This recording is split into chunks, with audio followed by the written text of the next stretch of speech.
Hey, welcome to your Cancer horoscopes for the week of August 27th to September 2nd, which means the summer is almost over. We are just a few more weeks away from fall, depending on where you are, of course.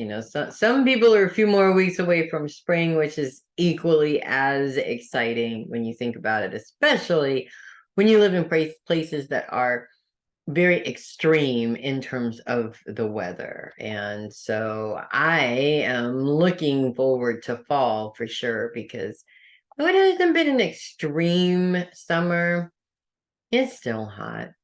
And I just don't like the hot anymore. But you summer babies, on the other hand, might actually have a very different opinion, as you guys are the ones that kick off summer as Cancer season starts on the first day of summer. Focus is on long-term goals for you guys this week. There are no planets to influence that or to screw it up, depending on really how you want to look at it.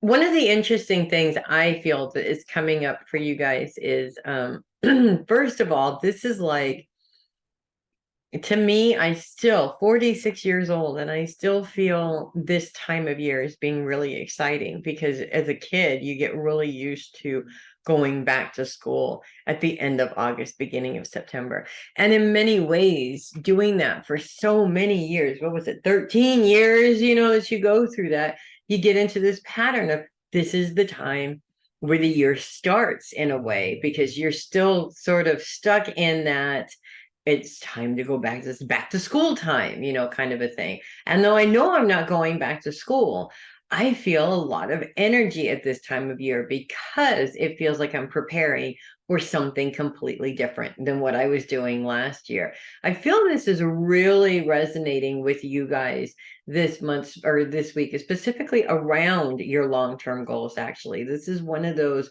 things start to cool down. It's not quite so hot anymore. You start to get energized. You start to get a bunch of ideas. You start to basically get moving, and that's great. The issue is always for everybody, not just cancers, for everybody, keeping that motivation going. That is always the hard part. If you notice when you have an idea, you're super motivated to do it. You can't get away from it. You want to keep on working on it. And then over time, whether it be hours or days, all of a sudden that energy seems to dwindle a little bit and you don't have it pushing you through the goal.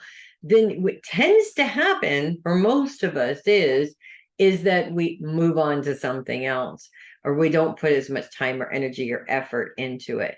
I feel that this week it's really important to continue your motivation through that goal, which is not going to come on its own like the initial motivation did.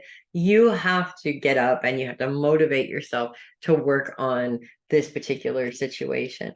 I think that every single goal and plan that has ever come up is like this. We get really excited and then we run into things that are a little bit difficult, and that kind of takes some of our oomph away, and then we just we're not motivated to do it anymore. But everything that is on this planet, if motivation was lost to follow through with it, we wouldn't have it today.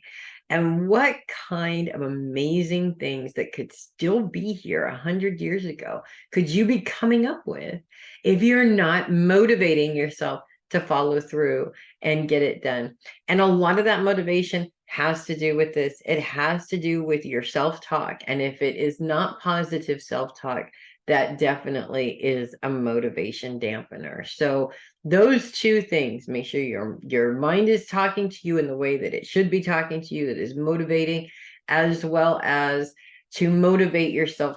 Put yourself on a schedule from this time to this time to be able to follow through and finish what you started, because you never know how awesome that is going to be, and you never know what's going to come out of it.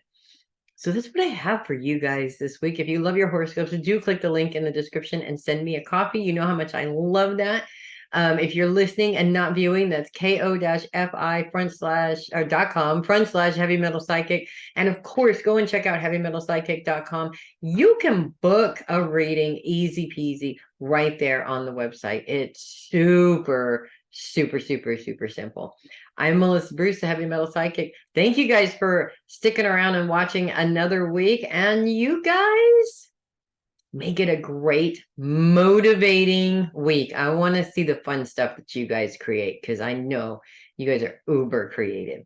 I will see you guys next week.